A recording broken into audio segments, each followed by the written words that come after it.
Welcome to Better Credit, Better Home. Your source for the latest local and national news that can impact you if you are in the market for real estate. Here are your hosts, the Kingwood mortgage guy, Mike Durr, who uses his 25 years as a mortgage professional to help people improve their credit, and Joe Salas, an accomplished home inspector, real estate agent, and trainer of new agents for Byrd Property International. Together, they will help you understand what you need to know to get the most out of your real estate investment. Let's get started. Let's get started. Rock and roll. Let's do it, Mike. Yeah. So, Joe, what's happened to you this week that's going to help somebody out there? That's happened this week. Oh, I just attended that social media becoming efficient and effective with using my social media. That's going to help somebody because I'm going to be able to broaden my scope of how I'm sharing information and who I'm touching, and those people will benefit from the information and experience that I have. So I think That's something that I've done. Well, the conversation we had just before we went on was about the LinkedIn, and surprisingly, neither one of us do much with LinkedIn. I do have a profile there, but I will stand on record for the last 8 or 9 years that I've gotten more business just because of my Google profile. And to anybody out there, realtors, loan officers, don't listen to this. The Google My Business has been one of the best things I've ever done as far as generating business and helping people find me.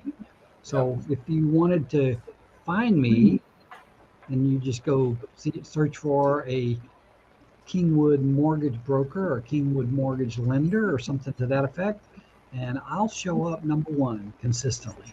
Heck yeah. Well, I mean, you're the Kingwood mortgage guy. So, I mean, why wouldn't you be number one? You know, it's funny, we talk about that, and it has nothing to do with what we're going to talk about today, but the geographic tags that Google recognizes, and because I'm the Kingwood mortgage guy, that does limit me in Houston or Pearland or any of those places.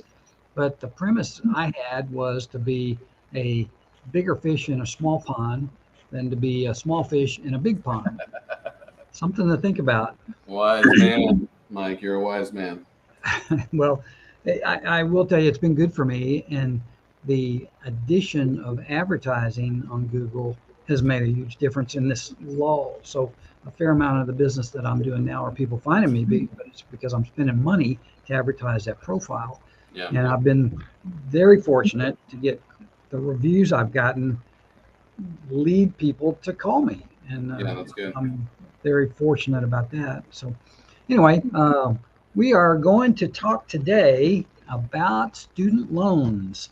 And so if you have student loans, it'd be a good one for you to watch, because there's kind of a ominous, if not a huge thing that's going on right now. And you probably heard of the student loan forgiveness that has been in the news headlines over the course of the last, 2 years at least. And so what's your thought on student loan forgiveness, Joe? Oh, we talked about it before. I think it's actually, a good thing to a certain extent. I know there's people out there that say, "Hey, you took the loan, pay back the loan." I agree with that too. I mean, I think for me, I've been out of school since it's been about 20 years now, and I still have some lingering student loans. It would be helpful for me to open up money to spend outside of that payment monthly, to spend it in the economy locally, and I think that would benefit everybody. But again, it's one of those things. This is a hot button topic. You're going to get people that disagree to disagree, just for the fun of it, and I think that's one of those things. Well, it's interesting what you said, because it triggered some of the stuff, and this all came about, as I was telling you earlier, that I had a client that came to me, and they had a substantial student loan balance, and the student loan balance was going to be a little bit of a challenge to get around so that their debt ratio fit on the home that they wanted to buy. So I started doing a little research. I stumbled across a podcast just happened to be some people that were pretty darn smart. And a lot of the information I'm going to share with the people that are going to watch this today is going to come from them. So it's not Mike Durr, the student loan uh, guru or master, even though I did spend at least 5 or 6 hours getting certified that I've gone through their training and can at least point you in the right direction is really what. Yeah, let's hear it. But one of the key things that you said was that you've had 20 years that you've been paying student loans and it's still there. And student loans, to me, it's like a bad family member, somebody that just won't go away. They're just there forever. And Sandy and I did a student loan on our oldest daughter. I shouldn't say oldest daughter, my number one daughter. There, as I'll put it that way.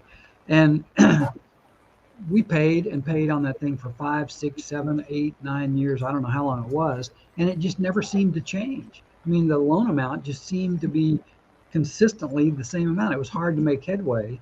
Yeah. And for people that had more debt than we had, and I think that total debt was about $15,000.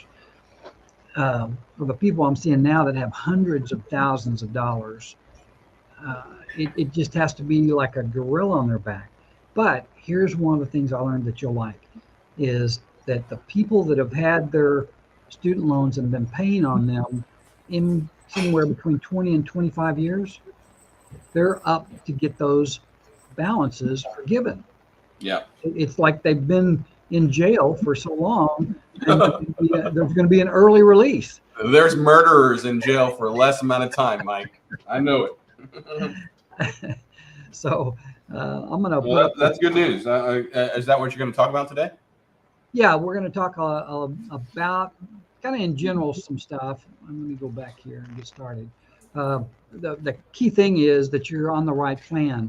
So September 1st, student loan repayment starts again. So student loan repayments start again. And you go, well, wait a minute, they've been going along all along. Well, COVID caused the student loan to or allowed for people to not pay their student loans for the last couple of years. I think it was in 2019, March, if I'm not mistaken, that there was a deferment, if you will, but that lifts at the end of this month, September 1st, and the first payments are going to be expected to be made the 1st of October. And there are a lot of people that this may be the first time that they've heard that. A lot of people tend to ignore stuff like that, and it's bad news. I mean, that oh my gosh, and the reports show that a substantial number of people, over 50%, will not be able to make those payments. I mean, they already, if they did recognize that they're going to have to make payments again, they have basically already decided that they're not going to make them, and that's a problem. That's why in my research for the show, I looked up student loan debt crisis, and it has some numbers here that are pretty shocking. Americans owe $1.75 trillion in federal and private student loan debt combined. The federal student loan debt alone it's federal because there's private student loan debt also, is 1.61 trillion. And 15% of all American adults report that they have outstanding undergraduate student loan debt. 12.4% of student loan debt and repayment is delinquent as of March 2020. Wasn't 2019, it was 2020. So, 12 or 13% of the people that have student loan debt aren't paying it. 42.9 million federal borrowers and up to 3 million private borrowers owe student loan debt. Now, how many people are in the United States? Oh Lord, 300 million, something like that. Right? I think it's actually up to about 350. It's somewhere between 300 and 350, and I guess that's about one. Well, what would that be? That would be close to 1/6 of them. Anyway, a bunch of them, 42.9 million, have some kind of student loan debt. So this affects a lot of people. Now, a lot of people just pay it and they get along with it and they do it, but there are a lot of people that aren't paying it. And the other kind of interesting fact that is what we talk about is there are a substantial number of people that are in that prime home buying age that have student loan debt that is beyond their capability and may even be holding them back because of their debt to income ratio, because they've got that and to buy a house and with interest rates and all the stuff that's going on up there. So that's one of the things. And the good news that is out there, even though what I told you was bad news, that you're going to have to start making those payments, there are options for people that are about getting into the right plan. And if you think mortgage is confusing, the student loan plans are like, whoa, they're crazy. And it helps to have somebody that knows what direction you fall into based on your situation. And that's really what this is about, is for those that listen to what we're going to talk about, I'm going to give you a resource of where to go to, in a very short amount of time, get a kind of like a student loan calculator that will tell you if you can get in I think it's called a IBR, I think is what it is. It's income-based repayment schedule, and everything that happens is based on this income-based repayment schedule that allows you to get out of those plans early and to eliminate debt, and at some point even to receive money back for money that you've already paid. So is that worth listening to? Heck yeah, let's hear it, man. Let's see what we can get through. So this is what we're going to cover: student loan debt crisis. And the debt crisis is what I mentioned just in the first part of it, that I think if you averaged that debt, there was, this is what great, average 1996 graduate left school. So 1996 graduate left owing $12,750. 10 years later, those same graduates, they have loans that are averaged at 16,500. So that could be a problem. That indicates to me they either didn't pay them, or it's kind of like what I was telling you about the student loan that Sandy and I had on Rachel, is they not only don't go away, they just get bigger. Yeah, I didn't like looking at that same balance. It was like $20 difference. So I started paying extra on mine and got them down faster. So that's one thing you can do if you have the means as a borrower. You can pay extra. You don't have to pay extra. But even paying extra is frustrating because it still doesn't seem to make that. It's like almost like a mortgage. Yeah, worse. Yeah. So how getting on the right plan help you qualify for home financing? So one of the things that each of the lenders, and I'm probably getting ahead of myself a little bit, but like FHA has one way to calculate debt. Conventional has a different way when your debt's deferred, they give you a way to calculate a number that goes into your debt ratio. And VA is different than FHA is different than conventional is different. USDA is a little bit different. So those are all important things, but that's secondary to what we're talking about. We're also going to talk about a new zero down loan program that I've made contact with, and then we'll talk briefly about the loan real estate market details. So that's kind of what the plan is, and we'll try to get through it in about 30 minutes. So student loan forgiveness is in the news, and the reason I put this slide up there is I went to Google and I just put student loan forgiveness, what's going on, and there were articles I think 17 hours ago. One of them was 2 hours ago. One of them was 49 minutes ago.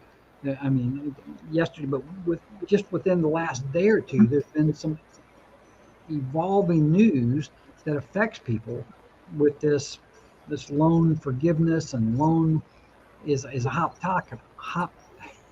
Easy for me to say, a hot topic. Say that 10 times.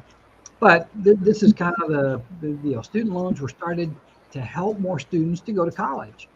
Between 97 and 2017, the loan debt went from 187 billion to 1.4 trillion. That's over a 7-time increase in just 20 years. Well, more people are taking advantage of it. The amount that each person borrowed increased because the other part, rate at which they were paid slowed.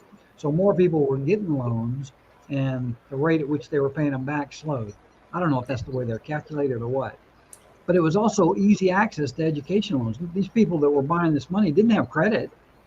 I mean, they're students, so they were just being basically given these loans without any repayment history, which is kind of interesting. The other big part, tuition charges went up dramatically. What's our target for inflation? Do you know what the number is that the Fed looks for? What is it, like 3 year over year or something like Well, that? they look at 2% as their target, and, Okay. and if, 3 is not bad, but 2%. So that's kind of what a healthy economy has, is that 2% inflation. Well, tuition charges went up somewhere between 6 and 8% a year over the course of this 20 years. Housing costs went up, and then I don't know how healthcare cost increased, but that had something to do with it. It says here, mentions Biden a lot. He's definitely in the news. September 2021 will likely be the last month of CARES Act forbearance for federal student loans. So forbearances means that they take the balance of that note that you haven't paid and put it on the butt end of the loan, right? Biden will likely take a similar approach as Obama, modify and improve current student loan policies, and they're a mess right now.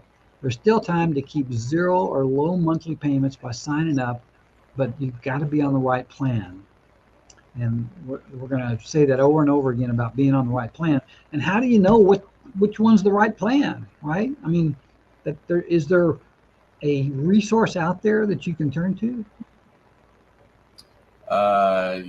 Well, I mean, yes, there's the what the hell is that website? I was just on studentaid.com, studentaid.gov or something like that, right? So the one that I'm going to reach out, or I'm going to talk to you about today, is called loansense.com. Loansense.com. And this is a they charge that they'll do a free analysis, and then if you want them to help you, there's a fee. And they state right out on front that they'll help 2 out of 3 people save money.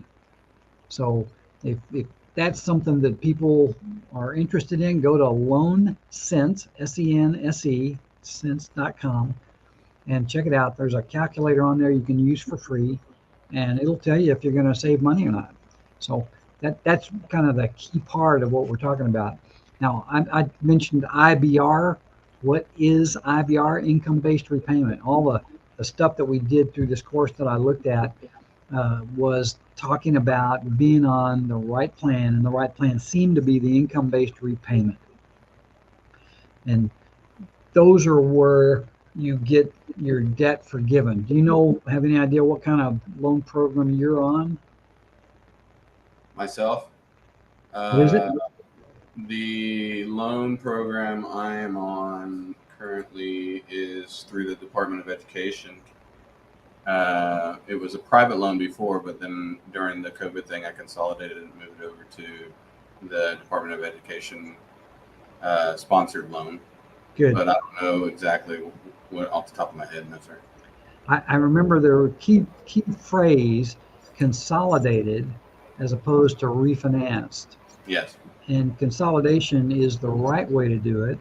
Refinancing is the wrong way to do it. And the reason for that is that you kind of start over. When you re-amortize a loan, you're basically, like, if you see the way that, and I'm not certain that this is what happens with student loans, but if it's on a mortgage, you pay the least amount of principal at the first and the most amount of interest at the first. When you consolidate, you don't lose that the way the thing is graded. When you refinance, go back and you start again paying the least amount of principal and the most amount of interest. So that's an interesting thing, and it would be a good question to ask if anybody's talking to you about student loans. Student loans myths. Well, you don't have to pay it back. That's what a lot of people that, one, they may not have enough money, but you do have to make payments. You do have to have some kind of plan to pay off this debt. And the people that are going to be forgiven based on what we've learned in the last day or two is the ones that have been in some kind of debt repayment plan for 15 to 20 to 25 years. If you've been paying on that for that long, those are the people that are going to get forgiven. Know your obligations. What do you have, and what can you do to make it better? Well, there are still plans out there that you can consolidate into, like an IBR. If you have teachers are classic. I do a lot of loans for teachers, and I see teachers come to me and they want to buy a house, but they have $140,000 worth of student loan debt. This, to me, indicates that they have finance their complete college education with student loans, and they'll never be able to get out from under that unless they get some kind of help. Now, some schools help. The government does help for service-related industries like teachers, police officers, firemen, medical people, that kind of stuff. You get some help, but uh, I think that you need to go back and there's two things I feel strongly about. One, people get student loans for careers that are never going to pay them enough money to pay those debts. And this is college. I mean, you go to college to be smarter. You go to college to extend your studies in a certain field. And if you go to college to learn how to do something that is barely going to pay you for, you're not going to have enough money to pay the loan back, that's not very smart.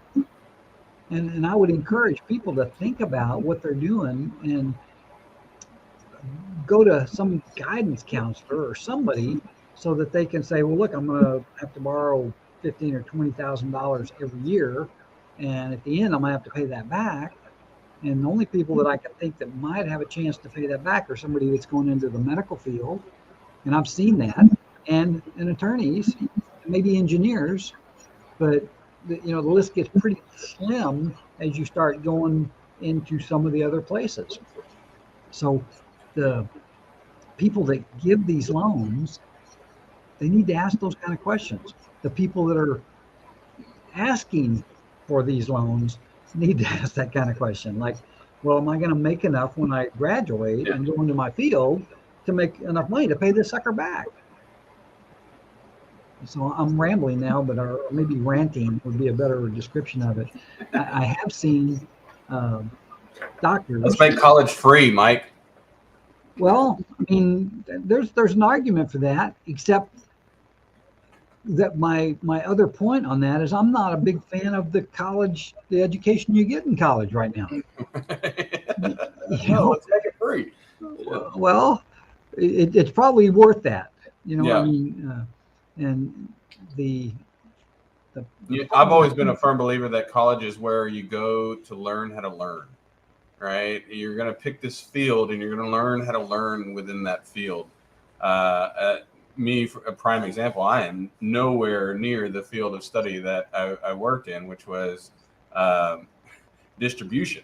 I mean, customer service that we do as far as, the businesses that I run. Yeah. But as far as the study or the area of study, selling homes and inspecting homes is way different from moving packages across the United States, right? Yeah. So I think a big thing that I thought college was, at least for me, was a place to learn how to learn. It was an expensive place to learn how to learn. I'm still paying on those things. But yeah, I think you're right. Whenever somebody takes out the loan, they need to understand what their future holds for them and whether or not they can afford that for X amount of years going forward. What's their repayment plan, and not just paying the minimum. Yeah. And I think the other issue is out there that there are a lot of people that start on these college loan programs, but they don't finish. Yeah. And so then you've piled on thousands of dollars worth of debt, and you get nothing for it.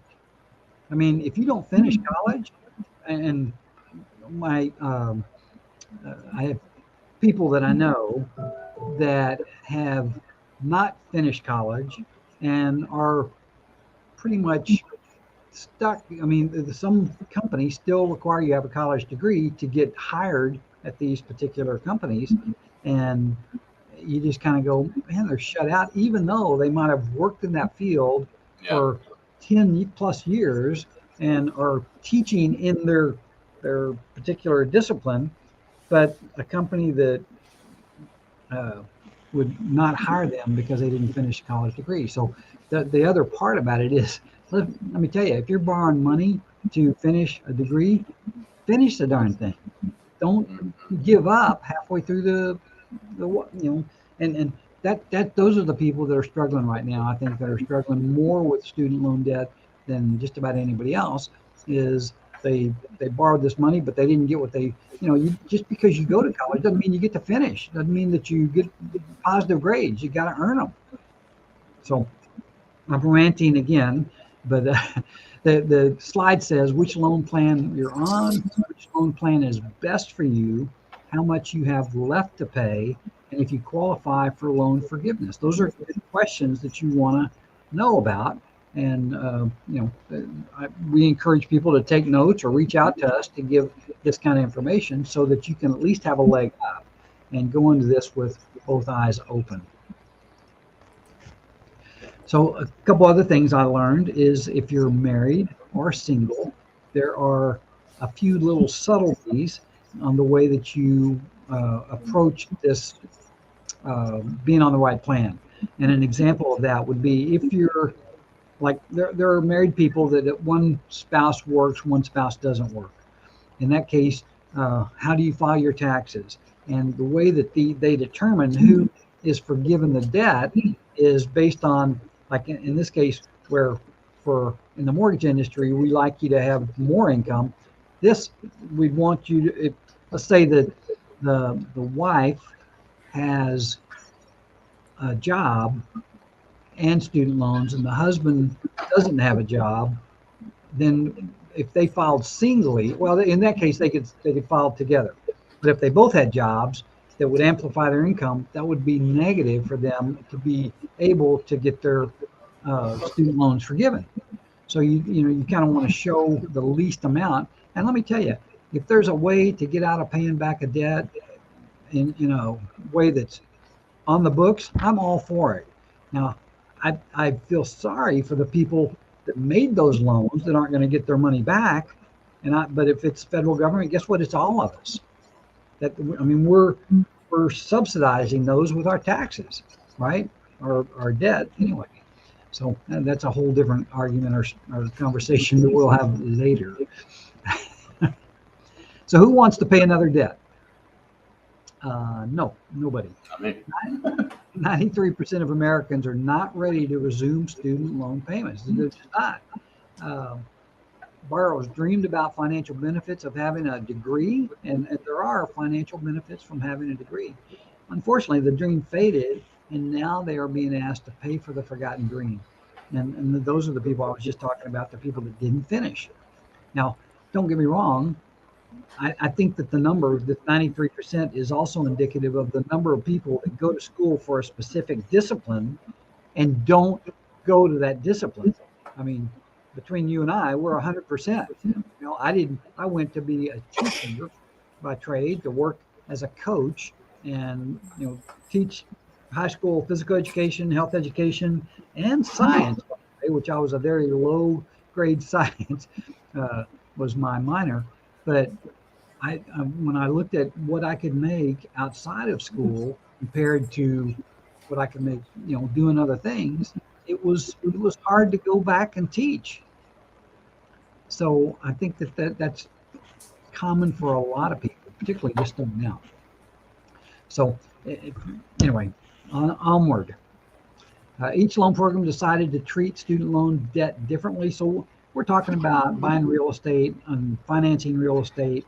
And so the way the programs are out there, FHA, USDA, VA, and conventional, they've each come up with some way to handle deferred debt, particularly deferred student loan debt. And I'm not sure the rhyme or reason why they all didn't adopt one particular plan, but they didn't. And What's the biggest difference? Well, okay, conventional has Fannie Mae and then of course Freddie Mac, right? Well, if it's a deferred student loan plan, Fannie Mae will take 1% of the loan balance, and that will be your payment. So if you owe $1,000, I guess that would be a $10 payment. If that's 1%, I think that is. Yeah, that's right. Math is hard, but I agree. If it's a Freddie Mac, they take 0.5%. So it makes that a more appealing way to do your debt. Yeah. On VA is interesting. They charge 5% divided by 12. So theirs is effectively about 5.5% or 0.01, half of 1%, but it's weird. The USDA and FHA both charge half of 1%. And I say that, I'm sure about the FHA. I'm not certain USDA, but I think that's pretty consistent with their USDA and FHA are very consistent like that. So here's what happens is that people are graduating from college, let's say 7-8 years ago. They lived at home with their family for 7 or 8 years. Now they're going, I can't stand it anymore. I can't stand my parents. I've got to 7 years? Saying that like after 6 weeks. It happens like that. But they're starting to go, oh my gosh, well, I got to save money. They should have saved money while they were staying there, right? 7 years, right? But they've got the student loan debt, and it's a hassle. It's a problem. And they've got to figure out what they can do with it. And that's just one of those debt to income ratio things that we have to deal with on a daily basis. And I got to tell you, I mean, I'd say easily 50-60% of the people that I see applications from have some kind of student loan debt on there. Just every time. Zero down home loan. Okay, so we're shifting away from the student loan thing, but I do want to kind of, before I go too far on, I want to give you that website again. It's loansense.com. Loan, LOAN, sense, SENSE.com. There are people that will help you. I haven't received the link that would keep me up to date on that, so I don't care. I wanted to get this information out right away. I do think it's a site that will help you. I can tell you there is a cost if you choose to do it, but it's, I think, stupid cheap. It's one of those where you pay them a little bit and they save you a lot, and they'll show you how much they can save you before you pay anything. Okay, so these are good people. So this student loan program that we're talking about now is not the 1% thing that I was talking about, even though that's still out there and it's a good program and I've had good luck with it. This one is an 80-20 program, and they give you the option of either paying the second lien. Now, so what they do is they do an 80% loan, and they do a 20% loan. Is it? No, it's not. That's not it. They do a 96.5% loan and a 3.5% second loan to up to 5% actually to cover your down payment and your some of your closing costs. So it helps a lot. They offer a forgivable version where you live there for 5 years. They forgive you the loan. You never make any payments on it. And then the other one is one that you pay for. And you'd go, well, why would anybody pay for it? Well, the interest rates are better for the ones that you pay for as opposed to the one that you would have forgiven. Okay, so that makes sense. But I've seen this in action firsthand. It works very good. These people are very good at what they do, and I've always been very what's the term that I can use? I didn't like these programs because of the higher cost, but particularly these times when homes cost more than what they've done, what they have been, I see this as a valid place for people to go that they've got to have good jobs. They've got to have a little bit of money, but they can get in and get over that hurdle of that first home thing, because a first home is the hardest one. What's your comments on that? No, I agree. That's I've always said whenever we talk, nothing is ever for free. Yeah. But for those that are looking to get away from leasing and perpetuity, a program like that, I think is very helpful. Yeah. I've kind of come to see the light, and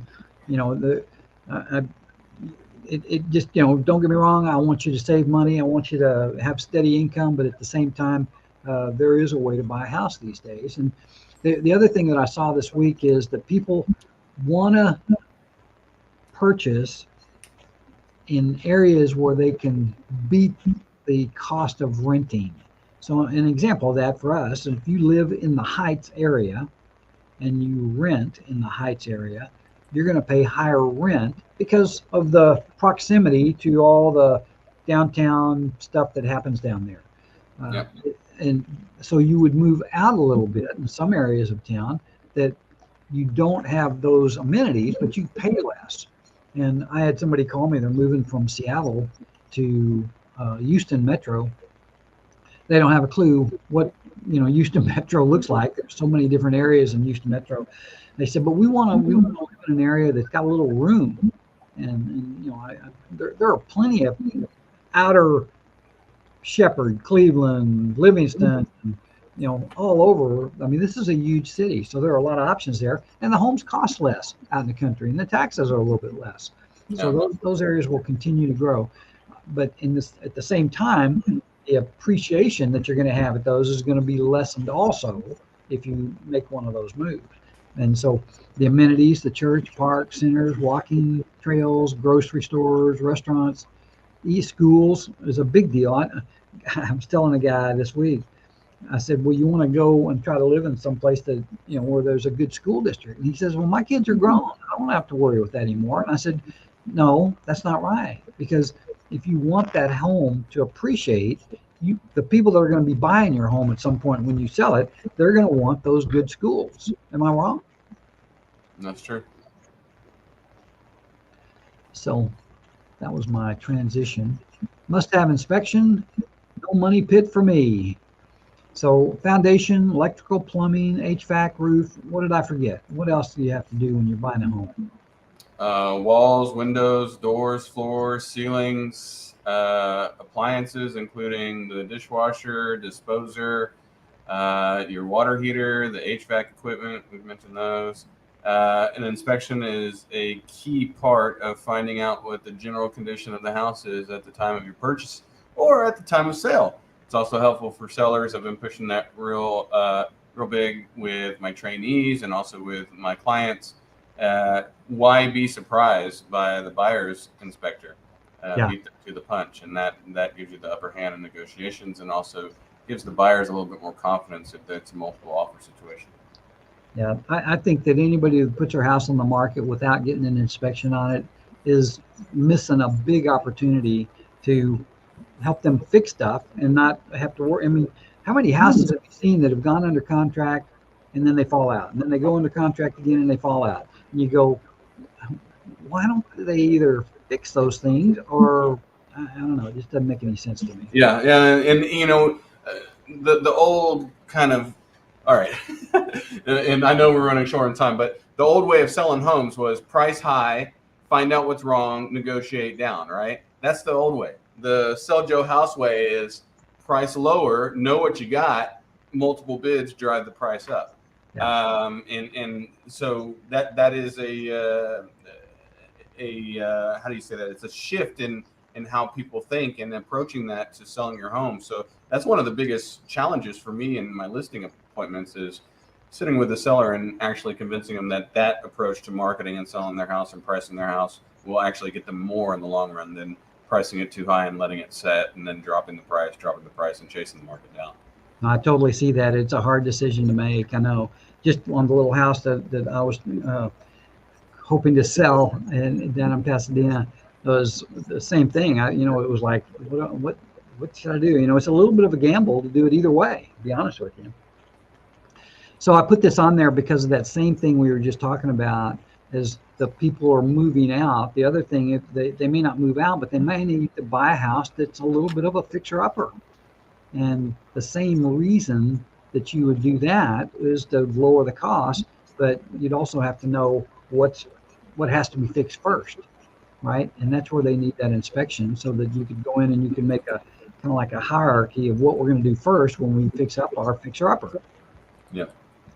Air conditioning. Oh, that was subliminal. It just popped out. Did I tell you we got home? Yeah, you said it was like 90 degrees in your house or something like that, right? Yeah, it was like it was crazy, and it just happened. This motor just stopped working, and it was like, oh my gosh, enough of that. All right, essential tips for first-time home buying closing process. We talked about this as an exciting time, but the final walkthrough is an important deal. You want to check that all the agreed upon repairs have been made. You want to review and understand the closing costs. That's your mortgage person's job. It's a promissory note. You're promising to pay. Don't break those promises.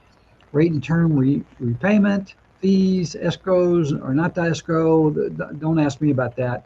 Yeah, no, do ask me about that. I'm very opinionated on that. $4,000 credit towards down payment and closing costs. If you have any interest in an extra $4,000, call me on that. I'll give you details because we're overdone. What do you need to qualify? Just the regular stuff. Your blood type, your DNA. No, What kind of loan application you got over there, buddy? The nurse will be here in just a minute. Reasonable credit scores, 580 for FHA, 620 for conventional, proof of consistent and stable income for at least the last 2 years, proof of enough assets to cover the down payment and closing costs. Very simple stuff. Qualifying income, talked about that. Oh, wait. I want to know what's the rate, Mike? Come on, we got to stop. What's the rate? Well, I've got it up there, but I think I have bad news because those rates are this morning. Rates are in the 7s, my friends. Yeah, that's what I heard. Actually, I did quote a 6.99, and it was on a person that's doing one of the Home Possible things, which those rates are actually much better than the standard conventional mortgage rates. And occasionally you can get an FHA loan rate down in that range too. So as much as they've been dancing around to the higher side, they're still hanging between 7 1/8 and 6.875. Man, we gotta get those down, man. It's not much fun. They just not fun at all. They just don't want to come down. But you know what? The buyers are coming back in the market regardless. They are. I've seen it. That's what I'm seeing. It's almost like they're starting to accept that the rates are going to be in the 7%, and I just hope they don't go any higher than that. Yeah, we'll keep our fingers crossed. Joe, always fun. I appreciate you giving me the grace for not being here the last couple of weeks. Hey, man, I'm glad we're back in the saddle. Me too. See you next week. We'll put up some good stuff for next week. We thank you, everybody that watched this. If you had student loans, remember it's loansense.com. Check out that company. Again, I think they'll help you. And Joe and I will look forward to being here next week with some hopefully helpful information for you to buy a home. All right. Talk to you later, Joe. Later, man.